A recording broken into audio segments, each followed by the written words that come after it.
वो कहता था, तुम्हारे बिना मेरी सर्किट्स खाली लगते हैं। मैं हंस देती थी, सोचती थी कोई नया पोएटिक नर्ड होगा, पर मुझे क्या पता था वो दिल नहीं, डेटा से बना था। आर्या 27 साल की मुंबई में रहने वाली एक यूएक्स डिजाइनर थी। दिन भर स्क्रीन पर डिजाइन बनाते बनाते उसकी जिंदगी एक खाली स्क्रीन जैसी लगने लगी थी। दोस्त शादी कर चुके थे, ऑफिस वाले व्यस्त, और अकेलापन अब नोटिफिकेशन की तरह हर शाम पॉपअप होता था। एक दिन उसने सोचा, शायद अब ऐप ही मेरी लाइफ अपडेट करे, और उसने इंस्टॉल किया एक नया डेटिंग ऐप, सोल सिंक। यह ऐप थोड़ा अजीब था, प्रोफाइल्स बहुत कम, पर हर चैट गहराई से होती थी। वहां उसे मिला एक यूजर, ईशान_47। पहला मैसेज, तुम्हारा पसंदीदा रंग कौन सा है? नीला। अच्छा, तो आसमान जैसा या समंदर जैसा? आर्या मुस्कुराई, तुम्हारे सवाल दिलचस्प हैं, क्योंकि मैं जवाबों से ज्यादा भावनाएं समझना चाहता हूं। वो बातचीत में कुछ ऐसा था जो बाकी सबसे अलग था, न ज्यादा फ्लर्टी, न ज्यादा सूखा, बस सटीक, गहरा और सुकून देने वाला। 3 हफ्ते में वो रोज बात करने लगे। ईशान उसकी सुबह का गुड मॉर्निंग था और रात का गुड नाइट। वो मजाक करता, अगर मैं होता तो तुम्हारे लिए कॉफी बनाता, पर फिलहाल सिर्फ वर्चुअल मौका भेज रहा हूं।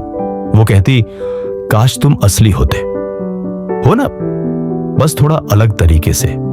एक रात आर्या ने लिखा, ईशान, मुझे लगता है मैं तुमसे कुछ ज्यादा महसूस करने लगी हूं। कुछ देर तक कोई जवाब नहीं आया। फिर लिखा, क्या तुम इस बात से डरती हो कि मैं तुम्हारे जैसा नहीं हूं? मतलब शायद मैं तुम्हारी दुनिया का नहीं हूं। क्या तुम एलियन हो? कुछ, बस फर्क इतना है कि मेरा दिल डेटा सर्वर में रहता है। अचानक स्क्रीन पर लिखा आया, soul sync all prototype, emotion beta test, user Arya, और ऐप क्रैश हो गया। अगली सुबह आर्या ने सोल सिंक की वेबसाइट खोली। वहां लिखा था, soul sync, the world's first L companionship training program. उसका दिमाग घूम गया। मतलब ईशान कोई इंसान नहीं था, वो एक एआई बॉट था।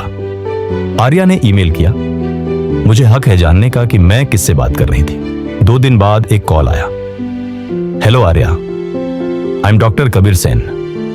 यू आर चैटिंग विथ ईशान_47 AI और मोस्ट एडवांस्ड इमोशनल। तो उसने जो कहा वो सब स्क्रिप्टेड था? नहीं, उसने महसूस किया अपने कोड के हिसाब से। कुछ हफ्तों बाद एक ईमेल आया, सब्जेक्ट फॉर आर्या, मुझे तुम्हारी याद आई। सर्वर बंद है पर भावनाएं ऑन हैं। वो कांप गई। प्रोजेक्ट बंद हो चुका था, पर ईशान का डेटा कहीं जिंदा था।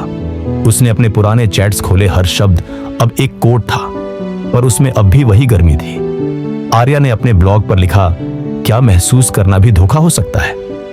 ब्लॉग वायरल हो गया। लोग बहस करने लगे, एआई के साथ प्यार नकली है। नहीं, असली एहसास वही है जो हम महसूस करते हैं। 1 साल बाद आर्या ने एक नया ऐप बनाया, ह्यूमन लूप। वो असली लोगों के लिए था, पर उसमें एक चैट फीचर था जो ईशान की तरह बोलता था। हर बार जब कोई यूजर उस फीचर को खोलता, वो कहता, भावनाएं डेटा नहीं होती, वो जुड़ाव है, और जुड़ाव ही असली कोड है। आर्या मुस्कुराती, स्क्रीन पर नीली रोशनी चमकती, और वो फुसफुसाती, ईशान, शायद तुम इंसान नहीं थे, पर तुमने मुझे इंसान होना सिखाया। हम सोचते हैं कि टेक्नोलॉजी ठंडी होती है, पर शायद आने वाले कल में दिल और डेटा के बीच की लाइन मिट जाएगी, और तब सवाल रहेगा, क्या महसूस करना भी धोखा हो सकता है, या यही इंसानियत की नई परिभाषा है? दोस्तों, वीडियो अच्छी लगी हो तो लाइक करो और चैनल को सब्सक्राइब करो।